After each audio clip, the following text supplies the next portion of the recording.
nga chabana ikhoi gi haksang da tongan tongan ba kana ba kaya pidi amade laina kaya dagi ngakthok pa ngamme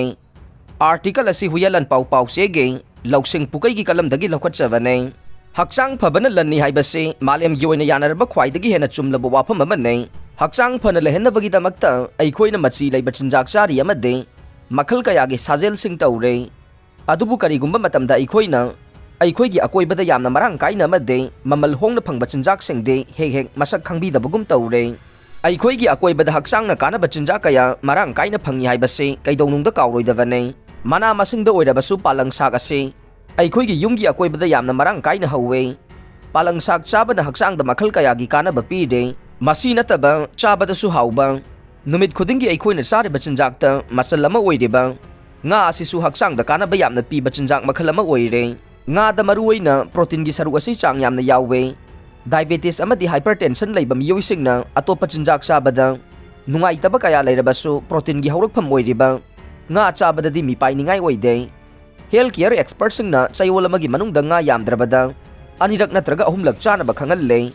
maramde nga do omega 3 fatty acid marang kaina yawbana maram oiraga haksangi kayat singna mathau tawbada chawna mateng pangsille karigumba nga chaba hainadaba miyo yawrabasu nga dagi semba thawgi capsule chabagi hainabi thamgadabane fish oil capsule ase maruwaina tuna herring amade enko biskumba omega 3 gi saruk marang kaina yawba nga singdage sungdoklaba thawna sembane nga kharagi liver dasu hairi bakanar ba makal gi thaw makal ase sungdokpa yai fish oil capsule ase haujiki matamda khwaidage demand leiba capsule lama oirakle miyamna fish oil capsule ka hena pamnabagi maru oiba maramde masina haksangda piriba kanaba sing aduna ne fish oil capsule sabana ikhoigi haksangda piriba kanaba kharagi matangda khangminase ahanbada aikhoina aikhoigi thamoibo masa mau fana lehenaba amade heart attack natraga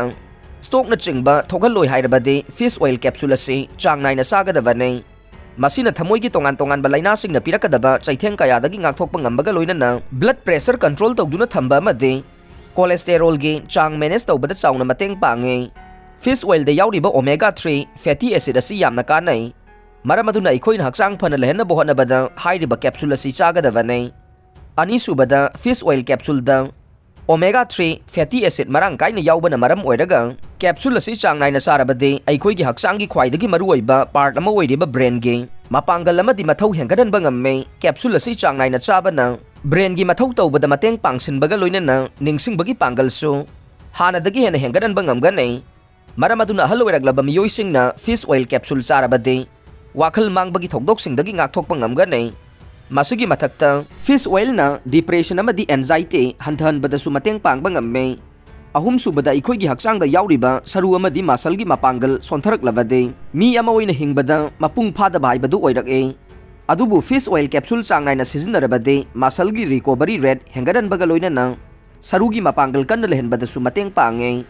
aikhoigi haksangna omega 3 fatty acid marang kaina phangliba makhai haksangi kayat pumba mapangal fana laigane aikhoina arumba pot ama thangba matamda masalgi saru khara sokpa yai madu recover tawna bohonabada matam change adubu fish oil capsule changaina chaba miyoidade atenba matamgi manungda recover tawbaga loinana masalgi mapangal su kanba henggadhalle masalgi mapangal kanba henggadan bada natana sarugi mapangal phagadan bada fish oil capsule na chawna mateng pangbana maram oiraga saruda teka kai thoan badagisu ngakthokpa ngamme masigi mathakta unsabu masafana lehenbadasu chawna mateng pangi haire article ase reliable source da yumpham oiraga phongbane adubu masina medical professional singi pautaki mahut sinna bohona badinatte aroi badang tabi ri bapum namakpu thagachare